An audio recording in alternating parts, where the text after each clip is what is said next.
ফেনীতে বন্যায় মৎস্য ও প্রাণী সম্পদ খাতে ব্যাপক ক্ষতি হয়েছে।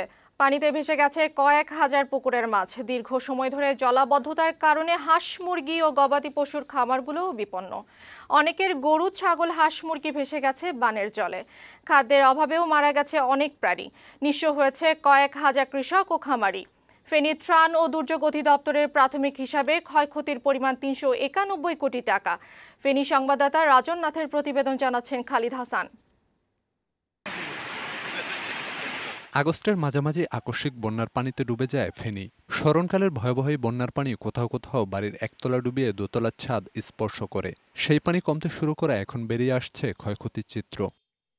এই বন্যায় ফেনী ৬ উপজেলার ১৮,৭৬০টি পুকুরের মাছ ভেসে গেছে। এতে মৎস্য খাতে ১৮,২৯,০০,০০০ টাকার ক্ষতি হয়েছে বলে জানিয়েছে জেলা ত্রাণ ও দুর্যোগ অধিদপ্তর। বন্যার পানিতে ভেসে গিয়ে আটকা পড়ে ৬৪,১৬১টি গবাদি পশুর মৃত্যু হয়েছে। খামারে ২৩ লাখ হাঁস মুরগি মারা পড়েছে পানিতে ডুবে ও খাবার না পেয়ে। ফেনী ত্রাণ ও দুর্যোগ অধিদপ্তরের প্রাথমিক হিসেবে জেলায় মৎস্য, পোল্ট্রি ও প্রাণী সম্পদ খাতে ক্ষতি হয়েছে ৩৯১ কোটি টাকা। এই ক্ষতি কাটিয়ে উঠতে দীর্ঘ সময় লাগবে বলে জানালেন খামারিরা। ঘুরে দাঁড়াতে সরকারি সহযোগিতা চাইলেন তারা। ওখানে আমার প্রায় ৫০,০০০ ব্রড মাছ ছিল, তারপরে প্রায় ৬০ লাখের মতো পোনা ছিল, কিছুই নেই। পাহাড়ি দল এসে আমাদের সব মুরগিগুলো একদমই শেষ করিয়ে দেয়। সরকারের কাছে অনুরোধ হচ্ছে, যারা ঋণ করে এই খামারগুলা করেছে তাদের ঋণ মওকুফ করা। ক্ষতিগ্রস্তদের সরকারিভাবে আর্থিক সহযোগিতা দেওয়া হবে বলে জানালেন প্রশাসনের কর্মকর্তারা। ঊর্ধ্বতন কর্তৃপক্ষ এবং পাশাপাশি জেলা প্রশাসনকে আমরা অবহিত করেছি।